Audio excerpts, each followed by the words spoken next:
Make sure everyone can hear me on the phone okay. We're getting a little information. We want to make sure everybody can hear before we get started.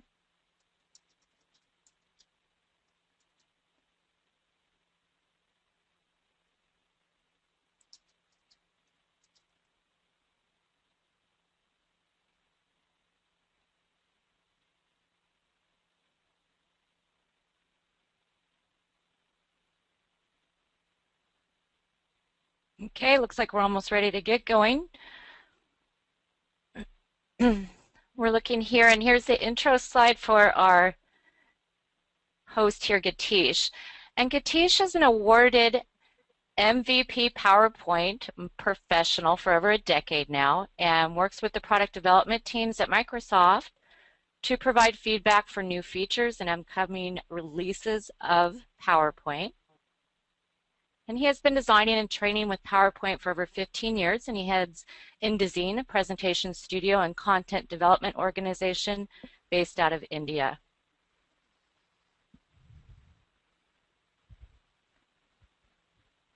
Okay, and also Geetesh has a best-selling book, Cutting Edge PowerPoint for Dummies, and he has several 5-star ratings on Amazon.com. We're very happy to have him present for us today. He has also authored 3 subsequent books on PowerPoint for Windows and 2 on PowerPoint for Mac. So I'm going to go ahead and hand this over to you, Geetesh. Thank you, Jill. That was great. And before we get further, let me introduce you to Jill, who's already spoken before, and she's our host for this webinar. And later in the webinar, joining us will be Andy from Harbinger, and he'll talk a bit about some products that Harbinger creates and that fit perfectly with our subject for the webinar today. Okay? So let's go ahead and talk what this webinar is going to be all about. Okay, so this is the scope of what we are going to discuss during the course of this session today.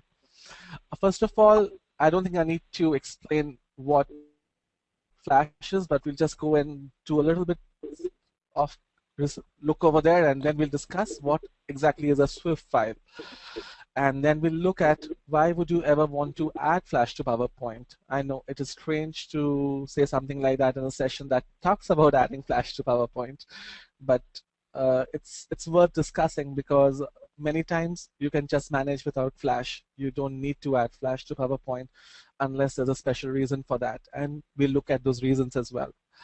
And we're going to look at what versions of PowerPoint we are going to focus on during this webinar, and we're going to explore how being prepared, keeping your housekeeping stuff in place is going to help create a better presentation with Flash content in it.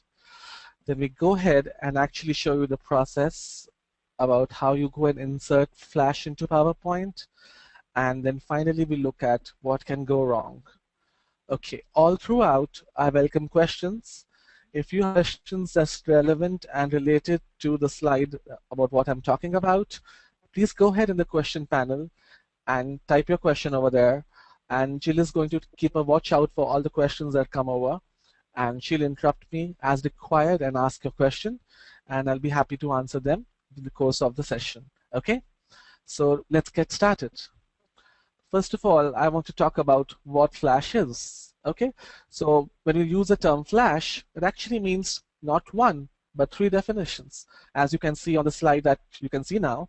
Okay, first of all, Flash is the name of a program that Adobe creates. The latest version of this program is CS5, okay, and it outputs to a very, very small file, and the file extension is Swift. So when you're actually working in Flash, the project files are not Swift. They are in another file, okay, and they are larger in size. So when you're done your creation in Adobe Flash, you output to the Swift file format, which is actually a much smaller file. And Adobe Flash is not the only program that can output Swift. Now these Swifts can be output in lots of other programs too, including Harbinger's own Activity Presenter and Yawnmaster, and these Swifts are typically played in a web browser. Okay, now to play it in a web browser, the web browser needs a small add-in. Okay, this is again called a Flash. typically it's called the shockwave flash control. And this shockwave flash control is required to be installed in Microsoft Internet Explorer. When you actually use Internet Explorer for the first time, or you just get a new computer with Windows installed on that, the Flash add-in has actually already been installed over there. So almost every computer that's sold has the ability to play Flash. And PowerPoint actually uses Internet Explorer's ability to play Flash inside a slide. So you still need your browser add-in to even play your Flash movies inside PowerPoint. Okay? So before I go ahead to the next slide, I'm going to talk, let me tell you that I'm going to talk about Swift again in the next slide. And this is what it's all about. I spoke to a certain extent about Swift earlier, but what I didn't speak earlier was that Swift is typically non-editable content. So any content which is in the Swift file format cannot be typically edited. And that makes it very interesting to a lot of people who want to distribute their content and they don't want the recipients of that content to edit it. Okay? So we come to the part where I'm going to ask you a question, and that's about a poll here. So let me get this poll on the screen, and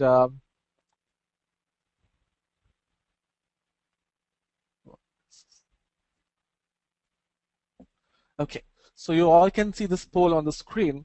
So what I want you all to do is go and choose one of the options over there and let me know what you think about this. Have you ever tried putting your Flash content into your PowerPoint slide? Have you been successful at that? You were eventually successful, you've never been successful, or you've never tried it, or you never knew that you could do that. So go ahead and vote for this. I'm going to keep it open for some time.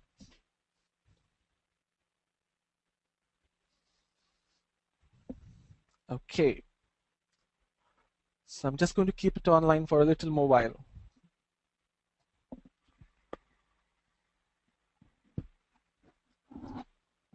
Okay, so I'm going to close the poll now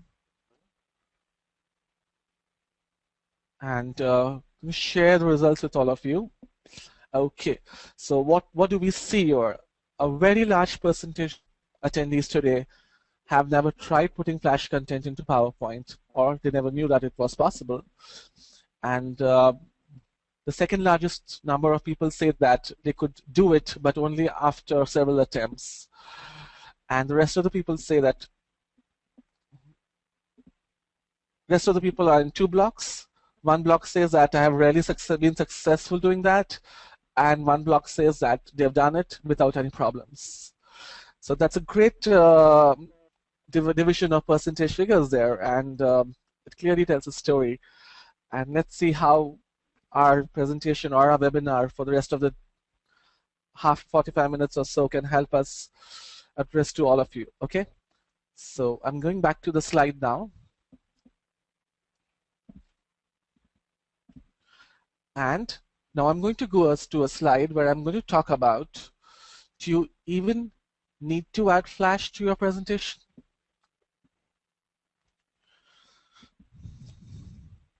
Okay, the first thing I want you to think about is ponder.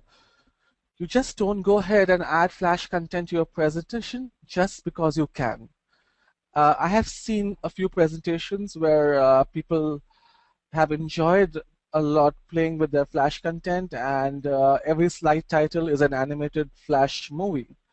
Or there are some slides that have one or more Flash movies playing on them. Okay, so just because you can add Flash doesn't mean that you should. You should have a very valid reason to add Flash content over there. You have to consider a few things. And what do you need to consider? First of all, there are a few things that PowerPoint can't do too well. I'm saying can't do too well because a lot of time PowerPoint can do just well. Okay, one of the things that PowerPoint cannot really do so well to the extent that audiences are used to is interact. You can actually create a small quiz in PowerPoint, and you'll probably end up creating 3 or 4 slides for every quiz question. And if you have multiple questions, you're probably creating hundreds of slides and editing them and taking care of all the interactivity over there can be a problem, and editing that again can be another big problem. So if you really need to have some sort of interactivity to involve your audiences into the content and make them enjoy the content that you're putting across to them, then definitely I would really suggest that you go and add Flash Swift content to your presentation. Okay, then we come to the part that talks about animation. PowerPoint is fairly powerful doing animation stuff, and although it can do most of the stuff, some stuff it cannot be done in PowerPoint. And what are examples of that type of stuff? Examples would be having an animation which shows a machinery going through. Now, I'm not saying that you cannot do it in PowerPoint. I'm just saying that it's probably easier to do it in a program that outputs to Flash. And since adding Flash to PowerPoint is fairly easy, I think that's a perfectly valid route to take for you. Okay, then the next part over here is you already have content, and that's fairly good content, and you are happy with it. And it makes no sense to go and reinvent the wheel. Why don't you go ahead and reuse your existing content? And you can spend the time saved doing something else, like practicing your presentation, okay? And being a better presenter rather than go and spend too much time working on your slides.